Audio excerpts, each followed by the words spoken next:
This is my recipe for bolognese.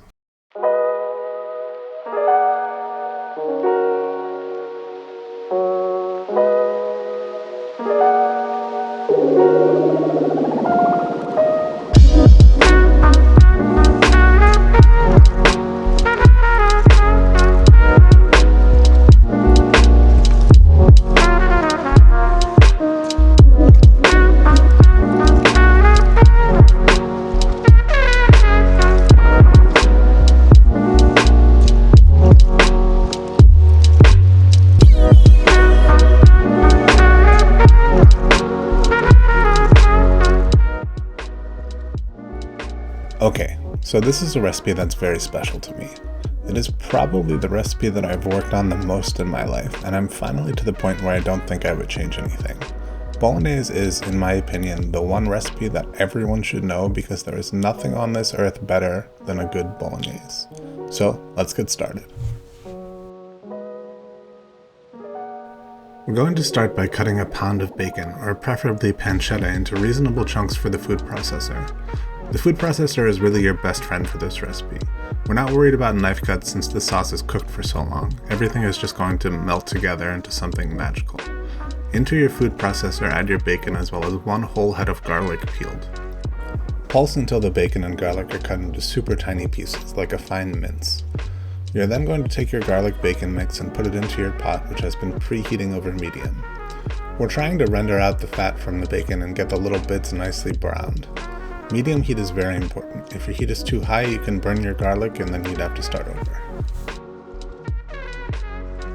While your bacon is rendering, we're going to prepare some mirepoix. For my bolognese, I substitute the celery for fennel because I think it offers a little more flavor and plays well off the fennel seed in the Italian sausage.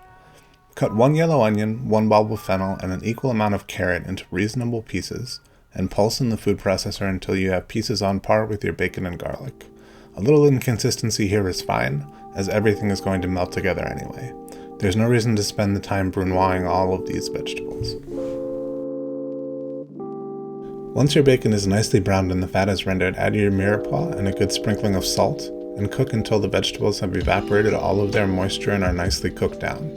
This recipe is a series of steps of adding things and cooking out their moisture content, as you'll see. Once your vegetables are cooked down, it's time to add the meat. I use 1 pound lamb, 1 pound 80-20 ground beef, and 1 pound of good Italian sausage for my bolognese. I have come up with this mixture based on lots of trial and error, and I swear by it. Traditionally, it would be beef, pork, and veal, but I prefer this mixture. Add your meat to your pot and mix thoroughly. You want to break the meat up into small pieces. I like to use a fish spatula for this, but any implement like it will work. Again, we're going to cook this mixture until all of the moisture has evaporated from it. This is going to take anywhere from 30 to 60 minutes. This is the labor-intensive bit of this recipe. You have to stir often. You can see here how much moisture there is, and you can see here that there is still moisture bubbling up, but it's fat, not water. So we're ready to add our tomato paste. Make a little well in your mixture and cook out 1/2 cup of tomato paste before incorporating it. Now add 1/2 of a standard bottle of wine and cook it until very little moisture remains, about 15 minutes. I usually take this step to grate about 1/4 of a nutmeg into my sauce. You can use ground nutmeg if you can't find fresh, and in that case add a teaspoon. Before we add our liquid, I like to add any Parmesan rind I might have lying around. Parmesan rind introduces an amazing flavor to this sauce, so don't skip this step. You're going to need Parmesan cheese for this recipe, so just cut off the rind and throw it in the sauce.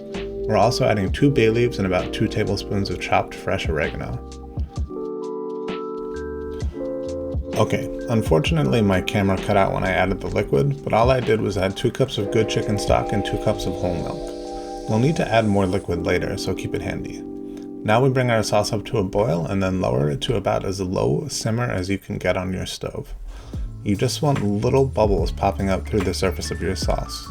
And now we simmer uncovered, stirring occasionally for 4 to 8 hours. The longer you take it, the better it gets. You'll notice about halfway through that a good amount of fat has accumulated at the top. Skim that off and continue. After 8 hours, you should have a sauce that is super silky and very complex and deep in flavor. I like to finish my sauce with about 1/2 cup of heavy cream and salt to taste, though you shouldn't need much salt as we have both bacon and sausage in here. You may notice that too much liquid has evaporated at some point in the process, and if that's the case, just add more chicken stock and whole milk in equal parts. Now for a little word on dry pasta cookery. Always boil your pasta until almost done in heavily salted water and finish in your sauce. When I see a plate of undressed pasta with a dollop of sauce on top, it makes me very sad. Finish cooking your pasta in the sauce. It is the only way. Mix thoroughly and add fresh Parmesan, and now all that's left to do is plate.